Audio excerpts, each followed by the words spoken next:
Equivalent weight of that ions आ जाएगा। तो इस तरह से ये होगा दूसरा कंसेप्ट। अब तीसरा और बहुत ही काम का कंसेप्ट है, ये क्लियर कर लो, मजा आएगा इसके अंदर। That is equivalent weight of acid और बेस। हो गया लगता है ना ये? हाँ, फाइंडर में आना पड़ेगा। अरे यार नितिन, थोड़ा मुझे बता के चल जाएगा भाई। हाँ, अब तो जम गया, बोलना कोई दिक्कत की बात नहीं। देखो, आगे बढ़ने से पहले मैंने बच्चों को उस वक्त एक चीज़ बताया था, और ये ऐसे क्वेश्चन है कि जो पेपर में पूछे हुए हैं। कभी कभी ना पेपर के अंदर मजाक किया जाता, सही में मजाक कर रहा हूँ, मतलब ये मैं मजाक नहीं कर रहा हूँ, पेपर में मजाक किया जाता। Most abundant element on the earth crust, 2020 के नीट में पूछे हुआ क्वेश्चन, दैट इज ऑक्सीजन।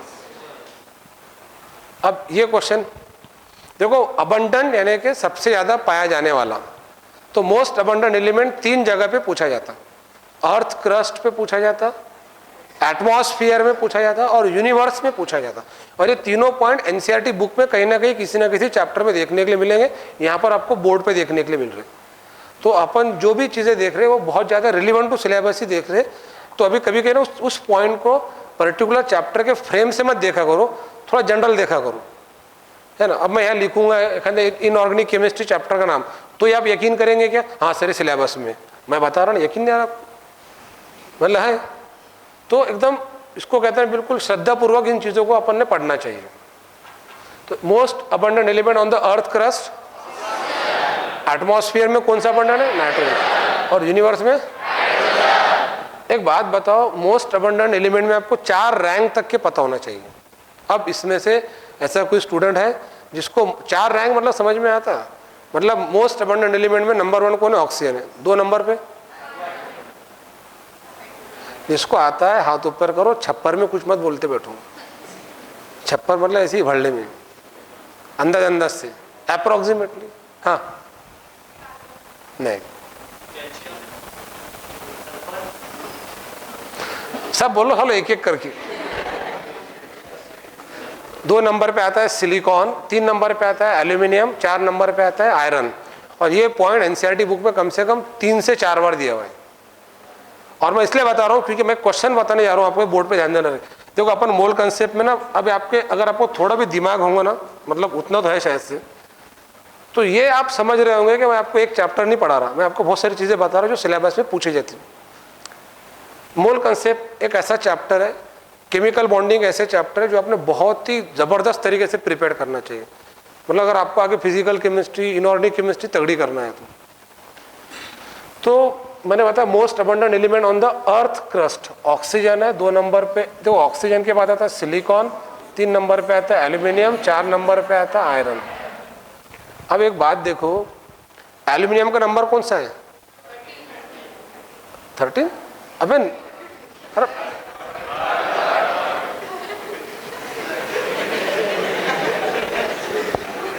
मतलब गैप मेरा हुआ कि गैप तुम्हारा हो रहा? समझ में नहीं आ रहा क्या हो रहा। तो मैं क्लियरली लिखा, ये इनका रैंक लिखा। अब देखो एल्यूमिनियम पर एक अलग से क्वेश्चन आता, बहुत इंपॉर्टेंट क्वेश्चन। अगर आपको ऐसा क्वेश्चन आया, most abundant metal on the earth crust, because the first 2 are non metal, ये दोनों नॉन मेटल है। अब जैसे मान लो इस पे एक दूसरी चीज एग्जांपल देता, दूसरा एग्जांपल देता, ठीक है? नींद आ रही है भाई,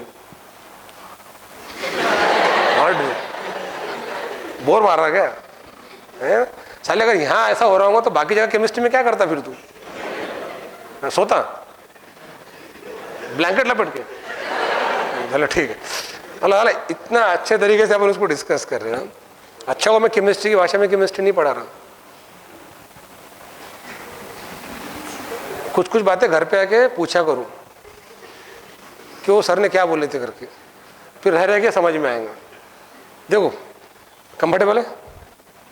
अगर किसी को मतलब अपनी 2 घंटा बैच रहा करेंगे पानी पीने, या किसी को वॉशरूम अगर बाहर जाना है, तो बहुत ज़्यादा पेशेंस से बैठने की ज़रूरत नहीं है। आपको मेरे तरफ से परमिशन है, इफ एनीबॉडी कुछ भी वर्क हो, आप बाहर जाना हो तो आप अपनी जगह से उठ के बाहर जा सकते, वापस जगह पर आके बैठ सकते।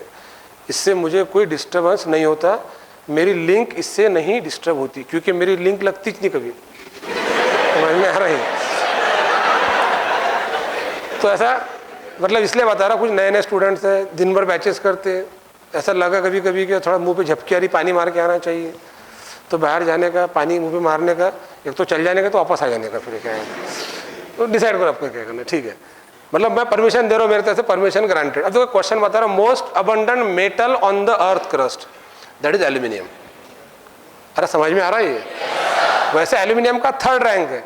अब जैसे मैं जो एग्जांपल देने जा रहा था, जैसे मान लो कि अपने देश के जो अडानी जी है, अगर आपको पता हो तो उनकी कुछ महीनों पहले जो इंडेक्स बनी थी richest person of the world में 3rd नंबर पे थे, और पहले जो 2 थे वो नॉन इंडियन थे, मतलब फिर वो दूसरे यूएसए के थे।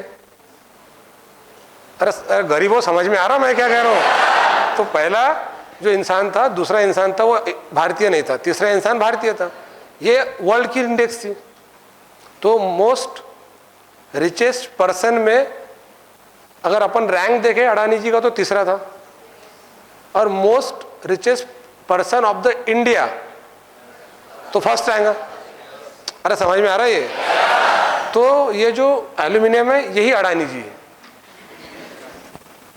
ए फॉर, अबे एल्यूमिनियम,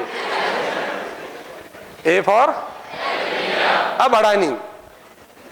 जब चलो जो बोलना वो नहीं बोल रही, तो ये इसलिए बता रहा है कि एल्यूमिनियम पे क्वेश्चन आ सकता है। मोस्ट अबंडेंट मेटल अगर वर्ड मेंशन किया जाए, मेटल इज, और मोस्ट, दो इस पे अब कितने क्वेश्चन हो गए? अबे 2 नहीं 5-6 क्वेश्चन हो गए इस पे, 3 तो ही हो गए, और रैंक वाइज ये हो गए। अगर आपको ये पूछा जाए second most abundant element on the earth crust, silicon element बोल रहा हूं मैं। Most abundant non metal on the earth crust, ultimately oxygen, वो तो नॉन मेटल है। Most abundant metal on the earth crust, iron का रैंक कौन सा होता है? 4th। Second most abundant metal on the earth crust, ये दोनों मेटल है ये पहले। अब आता है अगले इस पर, most abundant element in the atmosphere और most abundant element in the universe. अब कुछ बच्चों के दिमाग में फालतू के क्वेश्चन चलते जो उन्होंने नहीं क्रिएट करना चाहिए। अब जैसा मैं बोल रहा हूँ, कुछ बच्चे ऐसे जिनके दिमाग में साइंटिस्ट पना चल रहा, बोले सर फिर ये तो होगी अर्थ क्रस्ट की इंडेक्स, फिर एटमॉस्फेयर पे कौन कौन से है, 2nd, 3rd, 4th, और फिर यूनिवर्स में कौन से है? तो मैंने बताया क्या, मतलब वो काम की चीज़ें नहीं है। जो बता रहा वो याद नहीं करेंगे, जो नहीं बता वो फिर वो सर वो कौन से एलिमेंट है। तो कुछ कुछ भले आप पूछते नहीं क्योंकि आप समझदार है, आपको मैं पूछूंगा तो मास्टर झाप देगा करके, पर दिल में लाना भी नहीं चाहिए, क्योंकि अगर वो चीज़ काम की रही तो मैं खुद ही बताऊंगा ना फिर आपको। अबे समझ में आ रहा है ये? इससे आपका कॉन्सेंट्रेशन ना डाइल्यूट नहीं होता। फिर आप कॉन्सेंट्रेट करो पर्टिकुलर स्पेसिफिक चीज़ों पर, वही लर्न करना है, वही पेपर में आएगा, वो आपको शूट कर देना चाहिए। इस तरीके से पढ़ेंगे तो आप कम वक्त में भी अच्छी पढ़ाई कर सकते। मतलब आप इसको कहते हैं रीजियो सिलेक्टिविटी, यानी पर्टिकुलर स्पेसिफिक टारगेट को हिट करो। तो ये रैंक आपको पढ़ लेना है। अब देखो इसके बाद में अपन आते हैं इसमें, एक तो आप जब आप 30 एलिमेंट याद कर लेंगे, आई होप सो कि कल बच्चे एटॉमिक वेट को लर्न कर लेंगे, पहले 30 एलिमेंट याद कर आएंगे। कैसे याद करना है वो आपका लुकआउट है, सब जगह पे एलिमेंट अवेलेबल है, मैं नोट्स में भी दे रहा हूँ। Hydrogen, helium, lithium, beryllium, boron से लेके आपको जिंक तक के एलिमेंट याद करना है। तो बेटा इसमें जो स्कैंडियम 21 नंबर है और जो जिंक है ना 30 नंबर का एलिमेंट है, ठीक है। इन एलिमेंट को एक पर्टिकुलर सीरीज बोला जाता है, उसको कहते हैं 3D सीरीज। 3D series. अब आपने 1D 2D सुना होगा, अरे फिजिक्स में अपने केमिस्ट्री उसके आगे है, 3D से शुरू होता। 3D के बाद कौन सा डी आता, फिर बस बेटा इतने डी नहीं है, 3D 4D 5D 6D 4 ही डी है, 3D 4D 5D। तो 3D सीरीज में 10 एलिमेंट है और हर सीरीज में 10-10 एलिमेंट है, तो टोटल कितने एलिमेंट हो गए? 4 सीरीज है, एक में 10 है, तो ये टोटल डी ब्लॉक एलिमेंट की संख्या होगी। तो मजाक मजाक में आप ये पॉइंट बोल सकते हैं कि डी ब्लॉक एलिमेंट टोटल कितने हैं? 40। ये भी पूछते पेपर के, पीरियोडिक टेबल का बेसिक क्वेश्चन है। और डी ब्लॉक एलिमेंट को ट्रांजिशन एलिमेंट कहते हैं। उसका कारण क्या है देखो, सुनो अच्छे से। आप अगर पीरियोडिक टेबल देखें ना तो पहले 2 कॉलम एस ब्लॉक के हैं, आखिरी के 6 कॉलम पी ब्लॉक के हैं, और बीच के जो 10 कॉलम है ना वो डी ब्लॉक के। तो जो डी ब्लॉक है वो एस और पी के बीच में, और जो S ब्लॉक है वो इलेक्ट्रॉन देने वाले हैं, उनको मेटेलिक कहते हैं। जो P ब्लॉक है इलेक्ट्रॉन लेने वाले हैं, इनको नॉन मेटेलिक कहते हैं। तो जो D ब्लॉक एलिमेंट है वो मेटल से नॉन मेटल कैरेक्टर का चेंज बताते हैं, और चेंज को क्या कहते हैं? ट्रांजिशन। इसलिए उनको ट्रांजिशन एलिमेंट भी कहते हैं। कौन से एलिमेंट को? डी ब्लॉक एलिमेंट को। तो टोटल कितने ट्रांजिशन एलिमेंट है? मतलब ये वही क्वेश्चन था जो मैंने पहले बताया था। टोटल डी ब्लॉक एलिमेंट कितने? 40। ये अपन आगे देखेंगे, मैं एक पॉइंट जस्ट बताया था बच्चों बेसिक के अंदर। डी ब्लॉक एलिमेंट 40 है। ये 4 सीरीज में डिवाइड किए हुए हैं, तो एक सीरीज में 10 एलिमेंट आते हैं। अब पहली जो सीरीज है उसको 3D सीरीज कहते हैं। अब पहली को 3D, तो दूसरी को 4D, तीसरी को, चौथी को, तो टोटल कितने डी है? 4। 3D, 4D, 5D। तो जो 3D सीरीज है वो पहली ट्रांजिशन सीरीज है, जिसके अंदर एलिमेंट कितने टोटल? 10। और 10 एलिमेंट कहां से कहां तक के? तो पढ़ो ना, स्कैंडियम, टिटेनियम,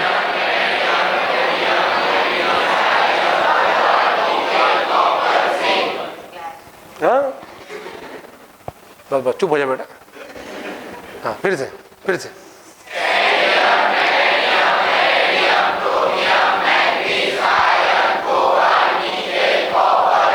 अगेन।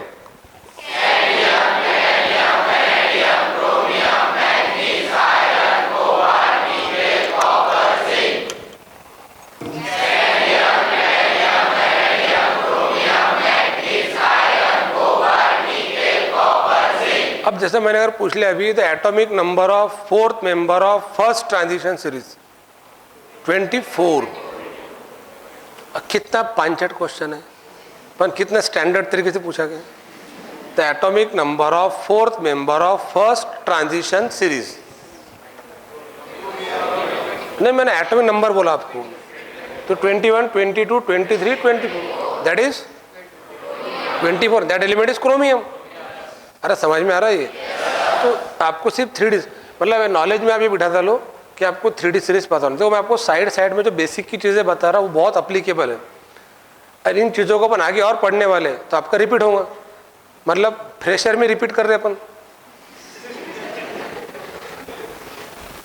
अब ये अलग बात है कि आपका फ्रेशर में सिलेबस भी नहीं होता बाहर, तो अपन रिपीट भी करेंगे, और वो चीज़ें काम की रिपीट करेंगे तो हैमरिंग रहेगा।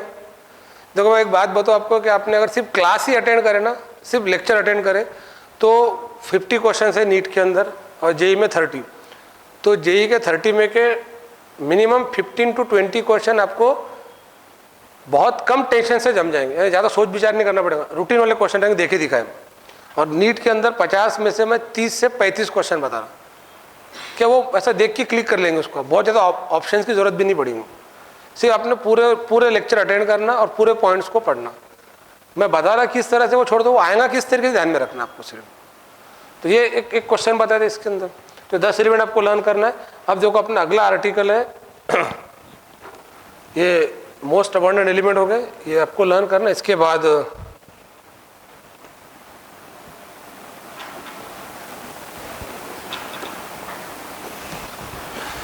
हाँ, ये बहुत काम की चीज़ है। यह थोड़ा सा अपन स्लोली देखेंगे क्योंकि ये बहुत काम की चीज़ है।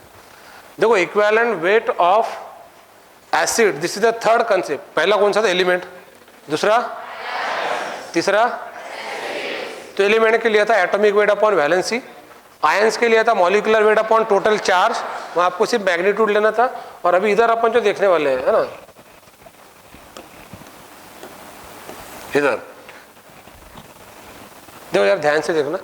यहाँ पे बहुत सिंपल है कि जो एसिड होता है ना, उसके इक्विवेलेंट वेट का फार्मूला होता है मॉलिक्यूलर वेट अपॉन बेसिसिटी। तो equivalent weight of acid is equal to each and everybody बोला करो क्लास में, जिंदा है इसका सबूत बार बार दिया करो, बाजू वाला समझ लेगा गया करके। थोड़ा एक्टिव रहा करो क्लास के अंदर। Equivalent weight is equal to molecular weight upon, तो equivalent weight is equal to molecular weight upon. अब यहाँ पे ना बेसिसिटी ये टर्म यूज की जाती है एसिड के लिए, तो फिर एसिडिटी ये टर्म यूज की जाती है बेस के लिए। म्हणजे उल्टा है, एसिडची यानी बेसची, तो एसिड की बेसिसिटी। तो बेसिसिटी का मतलब होता है, पहली बात तो ये टर्म किसके लिए यूज करते हैं? एसिड। एसिड कौन होता है? वो होता है H पॉजिटिव आयन देने वाला compound. Free H positive ion, free H positive ion. तो मान लो अगर कोई एक एसिड है जैसे HCl है, तो उसमें हाइड्रोजन कितने हैं? तो एक H पॉजिटिव आयन देगा जब उसको अपन वाटर में डिसॉल्व करेंगे। तो number of H positive, number of free H positive ion given by an acid when it dissolve in water is called as basicity of that acid. अरे समझ में आ रहा है ये? अब देखो HNO3 में हाइड्रोजन कितने हैं? अबे एक ही चीज नहीं, तो 3 ऑक्सीजन है, वो हाइड्रोजन है। H2SO में हाइड्रोजन कितने हैं? तो वो उसकी बेसिसिटी होगी। अब कुछ रहते हैं मतलब ईमानदार लोग, इनके जैसे जितने हाइड्रोजन है सब दे देते, और कुछ होते हैं बेईमान लोग इसके जैसे। अब देखो H3PO4 में हाइड्रोजन कितने हैं और इसमें कितने हैं? पर ये तीनों भी दे देता करके इसकी बेसिसिटी 3 हो गई, और ये 2 ही देता।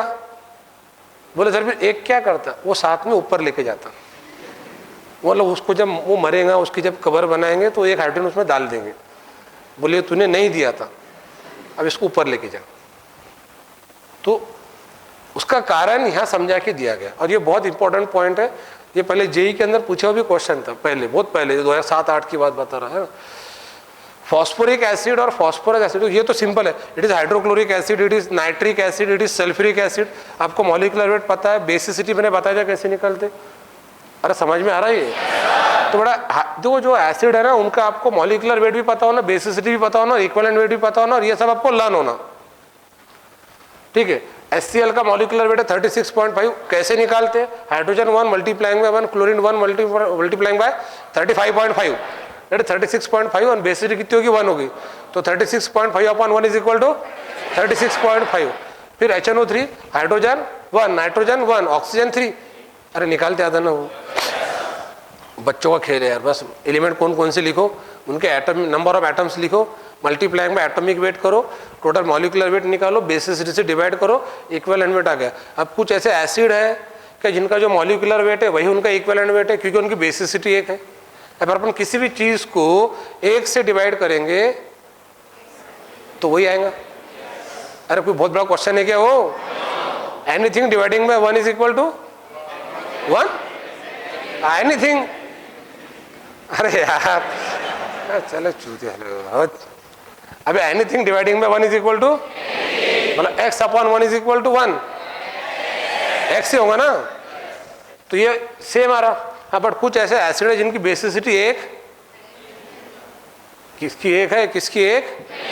तो जिसकी बेसिसिटी 1 नहीं है उसका मॉलिक्यूलर वेट और इक्विवेलेंट वेट सेम नहीं आएगा, तो फिर अलग अलग आएगा।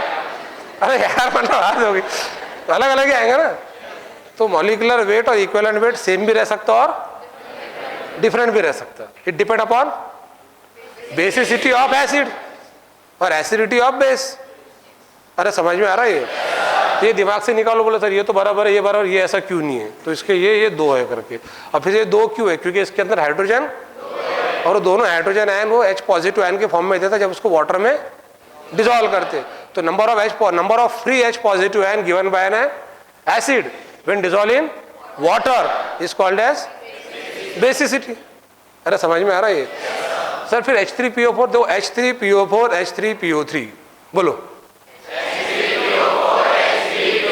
ये दोनों काम की चीजें। वैसे ऐसे और 5 है, मतलब कितने हो गए? 7। और वो 7 क्या है? वो है फॉस्फोरस के oxy acids, P block element, column 15 chapter 12 का। और वो बहुत इंपॉर्टेंट है, वेरी वेरी इंपॉर्टेंट क्वेश्चन में आते हैं नीट और जेई के लिए। ऑक्सी एसिड्स ऑफ फॉस्फोरस 5 है, ऑक्सी एसिड्स ऑफ सल्फर 12 है, और आपको उनके फार्मूले नाम सब पूछे जाते हैं। और अभी इस साल भी क्वेश्चन पूछा गया था। तो ऑक्सी एसिड्स ऑफ फॉस्फोरस कितने हैं? 7। Hypophosphorous acid, orthophosphorous acid, pyrophosphorous acid, hypophosphoric acid, orthophosphoric acid, pyrophosphoric acid, polymetaphosphoric acid. Tension मत लो, अपन इसको बहुत सिंपल तरीके से लर्न करेंगे। 2 में ठंडे हो गए बच्चे भी। बोलो H3PO4 H3PO3 H3PO4 H3PO3 H3PO4। बस बस बस चुप हो जाओ बेटा, चुप हो जाओ, ये इतने बोलना है बस। सर ये क्या है? फॉस्फोरिक एसिड, फॉस्फोरस एसिड, और ये दोनों ऑर्थो है। ऑर्थो फॉस्फोरिक एसिड को ही फॉस्फोरिक एसिड कहते हैं। वैसे हाइपो, ऑर्थो, पायरो 3 टाइप का फॉस्फोरिक एसिड होता है, तो जो मोस्ट कॉमन है वही ऑर्थो है। तो अगर मैं बोलूँगा आपको फॉस्फोरिक एसिड, मतलब वो कौन सा रहेगा, ऑर्थो फॉस्फोरिक एसिड, और वो कौन सा रहेगा, H3PO4। और अगर मैं बोलूँगा फॉस्फोरस एसिड तो वो कौन सा रहेगा, ऑर्थो फॉस्फोरस एसिड, और वो क्या रहेगा, H3PO3। तो जो ऑर्थो फॉस्फोरिक एसिड है उसको सिंपली क्या कहते हैं, फॉस्फोरिक एसिड, और वो क्या, H3PO4। ऑर्थो, इसमें ऑर्थो लग जाता। डॉक्टर ऑर्थो नाम तो सुना होगा, पर ये वो नहीं है ऑर्थो। तो ऑर्थो फॉस्फोरिक एसिड को ही